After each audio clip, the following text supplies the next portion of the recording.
మన ముకుందాలో లాంగ్ హారాల పండుగ నవంబర్ 8 నుంచి 16 వరకు ఫ్లాట్ 9.99% VAతో వివరాలకు సంప్రదించండి. నమస్కారం, మీరు చూస్తుంది సుమన్ టీవీ. నేను మీ కీర్తి. నాతో పాటు ప్రముఖ ఆస్ట్రాలజర్ బ్రహ్మశ్రీ నందిబట్ల శ్రీహరి శర్మ గురుగారు ఉన్నారు. నమస్తే గురుగారు. వాగర్థ వివ సంపృక్తౌ వాగర్థ ప్రతిపత్తయే జగతః పితరౌ వందే పార్వతీ పరమేశ్వరౌ ఆదిత్యాయ చ సోమాయ మంగళాయ బుధాయ చ గురుశుక్రశనిభ్యశ్చరాహవే కేతవే నమః. శృంగేరి జగద్గురు పీఠాధిపతులకి కంచి పీఠాధిపతులకి నమస్కారములు తెలియజేసుకుంటూ కార్యక్రమాన్ని ప్రారంభిద్దాం. గురుగారు, నవంబర్ 15 ఉత్పన్న ఏకాదశి చాలా చాలా ఇంపార్టెంట్ డే అంటున్నారు. మరి ఈరోజు మేము పాటించవలసిన విధి విధానాలు కానివ్వండి, నియమాలు కానివ్వండి, అందులో మిగతా ఏకాదశులకి ఈ ఏకాదశికి చాలా వ్యత్యాసం ఉంది. ఇది చాలా ముఖ్యమైన రోజుగా చెప్తా ఉన్నారు. మరి దాని గురించి ఒకసారి వివరిస్తారా? తప్పకుండానమ్మా. కార్తీక బహుళ ఏకాదశి శనివారం అయింది. ఆ రోజున ఉత్తర నక్షత్రంతో కూడుకున్నటువంటి రోజు. ఆ రోజుకి చాలా ప్రత్యేకత ఉందమ్మా. అంటే ఉత్పన్న ఏకాదశి అంటే ఏకాదశి తిథి పుట్టినరోజు అని చెప్పవచ్చు. ఓ, సో ఇక్కడ నుంచి ఏకాదశులు అనేది ప్రారంభమైంది. అసలు ఏకాదశి తిథి ఇక్కడి నుంచి పుట్టింది. ఓ, పైగా దీనికి ఉన్నటువంటి ప్రత్యేకత తెలిస్తే ఎవ్వరూ కూడా ఈ యొక్క ఏకాదశిని వదులుకోలేరు. కాబట్టి వీక్షించేటువంటి ప్రేక్షకుల్లో కూడా ఇప్పుడు చాలామంది అనేక సందర్భాలలో ఎంతోమంది ఏకాదశి వ్రతాన్ని ఆచరించిన తరువాత మేము కూడా పాటిస్తే బాగుండు, కానీ ఎలా పడితే అలా పాటించడానికి లేదు, ఎప్పుడు పడితే అప్పుడు మొదలు పెట్టడానికి లేదు. దీనికంటూ ఒక విధానం ఉంది. ఆ విధానమే ఇప్పుడు రాబోతున్నటువంటి ఉత్పన్న ఏకాదశి. అంటే ఎవరైనా కానీ ఏకాదశి వ్రతాన్ని నేను ఆచరించదలుచుకున్నాను అని అనుకున్నటువంటి వాళ్ళు ఈ యొక్క ఏకాదశి రోజు నుంచి ప్రారంభించాలి. అంటే మామూలుగా అయితే గురుగారు సంవత్సరం పొడుగునా ఏ ఏకాదశి వచ్చినా ఒక బండ గుర్తు, ఒక గుడ్డి గుర్తు ఏంటి అంటే ఉపవాస దీక్ష పాటించాలి, నాన్ వెజ్ తినే వాళ్ళైతే కంప్లీట్గా అవాయిడ్ చేయాలి అని చెప్పేసి. సో మరి ఈ రోజుకి ఉన్న నియమం ఏంటో? ఈ రోజుకున్నటువంటి కొత్తగా ప్రారంభించదలిచినటువంటి వాళ్ళకి ఈరోజు చాలా అనుకూలమైనటువంటిది. రెండవది, 24 ఏకాదశులు వస్తాయి సంవత్సరానికి.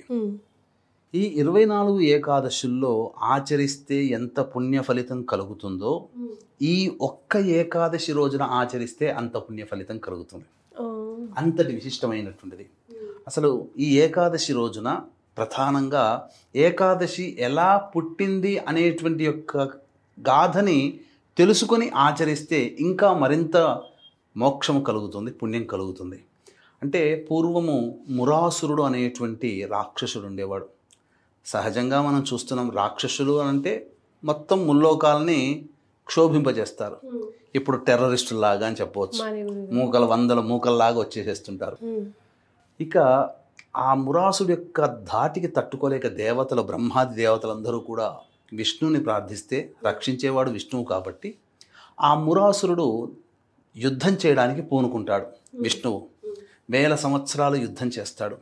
చేసిన తర్వాత అలసిపోయి సొలసి ఒక గుహలో నిద్రిస్తూ ఉంటే ఆ మురాసురుడు విష్ణు కోసం వెతుక్కుంటూ ఆ గుహలోకి వస్తాడు. రాగానే విష్ణువు నిద్రిస్తున్నాడు కదా, సంహరిద్దామని. రాక్షసులకి నీతి నియమము అనేటువంటివి ఏమీ ఉండవు. ఏ సమయమైనా వాళ్ళు ఏ పనైనా చేయగలరు. కాబట్టి ఇప్పుడు టెర్రరిస్టు లాగా, అంటే మనం తినే ఆహారంలో కూడా విషాన్ని కలిపి ప్రసాదంలో కలిపి చంపాలని. ఇప్పుడు టెర్రరిస్టులు అంటే ఎవరో కాదు, ఆ కాలంలో రాక్షసులు, ఈ కాలంలో టెర్రరిస్టులు, అంతే, తేడా ఏం లేదు. ఇక మురాసురుడు ఏం చేశాడు అంటే విష్ణుమూర్తిని సంహరించాలి అనే ఆశతో వెళ్ళిపోతాడు. గుహలోకి వెళ్ళగానే ఆ విష్ణు శరీరం నుంచి ఒక కన్య ఉద్భవిస్తుంది. ఉద్భవించి ఆ మురాసురుడితో యుద్ధం చేసి ఆ మురాసురుని సంహరిస్తుంది. తర్వాత సంహరించిన తర్వాత ఆ యొక్క అలసిపోయిన తర్వాత శరీరం మళ్ళీ మేల్కొంటాడు విష్ణుమూర్తి. రాక్షసుని సంహరిద్దామని ఇటు అటు చూస్తే కన్య తప్ప ఇంకెవరు కనబడరు. ఎవరమ్మా నీవు, ఎందుకు ఇక్కడ ఉన్నావు అని అడిగితే నీ శరీరం నుంచి ఉద్భవించానయ్యా అని చెప్తుంది. ఇగో ఈ మురాసుడిని సంహరించాను, మిమ్మల్ని సంహరిద్దాం అనుకునే సందర్భంగా నేనే సంహరించానంటే అప్పుడు విష్ణుమూర్తి చాలా సంతోషిస్తాడు. నేను చెయ్యాల్సినటువంటి పనిని నీవు చేశావు కాబట్టి ఏదైనా వరం కోరుకోమ్మా, నీకు నేను ప్రసాదిస్తాను అంటే 3 వరాలు కోరుకుంటుంది. ఉన్నటువంటి భక్తులలో అగ్రగణ్యురాలుగా నేను ఉండాలి, నా కీర్తి చిరస్థాయిగా నిలిచిపోవాలి. విష్ణు భక్తుల్లో అందరికల్లా నీకు నేను ప్రియం అయినటువంటి వ్యక్తిని కావాలి. తర్వాత అప్రియమైన తిథిగా ఉండాలని కోరుకుంటుంది. నేను ఏర్పడినటువంటి రోజున ఎవరైతే నిన్ను కొలుస్తారో వాళ్ళకి మోక్షం కలగాలి అని చెప్పి కోరుకుంటుంది. ఈ విధంగా కోరుకున్న తర్వాత విష్ణుమూర్తి మెచ్చుతాడు. ఎందుకంటే నీ గురించి కాకుండా ప్రజలందరి గురించి కోరుకున్నావు కాబట్టి నీకు ఆ వరాలు ప్రసాదిస్తున్నాను అని చెప్పి. ఈ రోజున ఉద్భవించినటువంటి ఏకాదశి మరి మాసాలలో కూడా ఆ విధంగా ప్రతి కృష్ణపక్షము శుక్లపక్షంలో కూడా ఈ ఏకాదశి అనేటువంటిది వస్తుంది.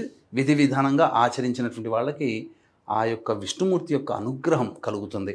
ముఖ్యంగా ఏకాదశికే ఎందుకు ఉపవాసనీయం అని అంటే, మనం సైన్స్ ప్రకారం కూడా మనం ఆలోచించినట్లయితేనమ్మా, మన ఈ భూమి మీద తిరుగుతున్నటువంటి జీవజాలానికి ఆకాశంలో అంతరిక్షంలో ఉన్నటువంటి గ్రహాలకి కాస్మిక్ రేస్ అనేటువంటిది ఉంటుంది. ఒక మధ్యలో ఒక అవినాభావ సంబంధం ఉంటుంది.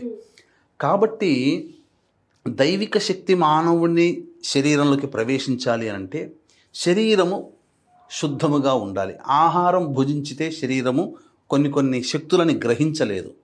అందుకని ఈ మనకు మొత్తము 30 రోజులు మాసంలో ఏకాదశినే వాళ్ళు టార్గెట్ చేశారు. ఆ ఏకాదశి అంటే అనేక రోజుల్లో ఉపవాసం ఉంటే వచ్చే ఫలితం కంటే ఏకాదశి రోజున వచ్చే ఫలితం ఉందే టెస్ట్ చేసి ఈ ఏకాదశికి చాలా ప్రాధాన్యత ఉంది, ప్రాముఖ్యత ఉంది, అత్యంత శక్తిప్రదమైనటువంటిది, ఈ రోజున మానవుడు ఉపవాసం ఉండాలి అని చెప్పారు. దీన్ని జపాన్ దేశస్తులు వాళ్ళందరూ కూడా నెలకొక్కసారి ఉండాలని అన్నారు. వాళ్ళు ఓవరాల్గా చెప్పారు, ఏ రోజని చెప్పలా. కానీ మన వాళ్ళు ఏకాదశి రోజునే ఉపవాసం ఉండడాన్ని చూసి వాళ్ళు ఆ రోజున టెస్ట్ చేస్తే రీసెర్చ్ చేసినటువంటి కారణం చేత దైవక శక్తి ఈ రోజున ఏదో ఒక మనిషిని రక్షించే శక్తి మానవ శరీరంలో ప్రవేశిస్తుందని తెలుసుకున్నారు. శరీరం బాగా ఆరోగ్యంగా ఉంటుంది ఈ ఒక్క రోజున ఉపవాసం ఉంటే.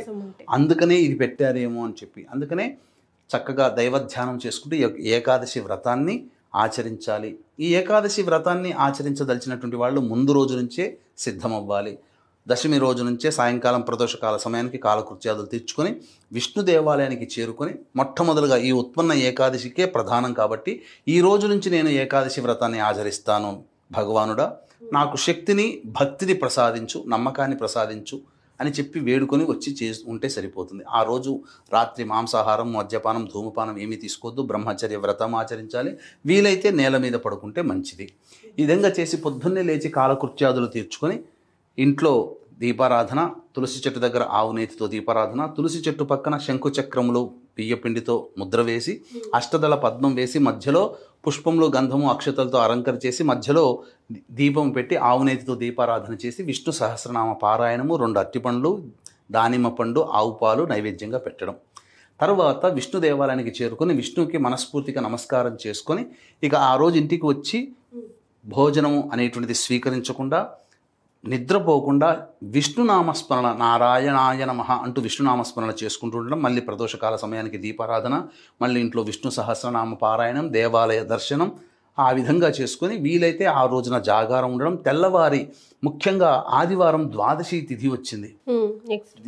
ద్వాదశి తిథి రోజునే హరివాసరం అని అంటారు, అంటే విరమింప చేయడం అని చెప్పి.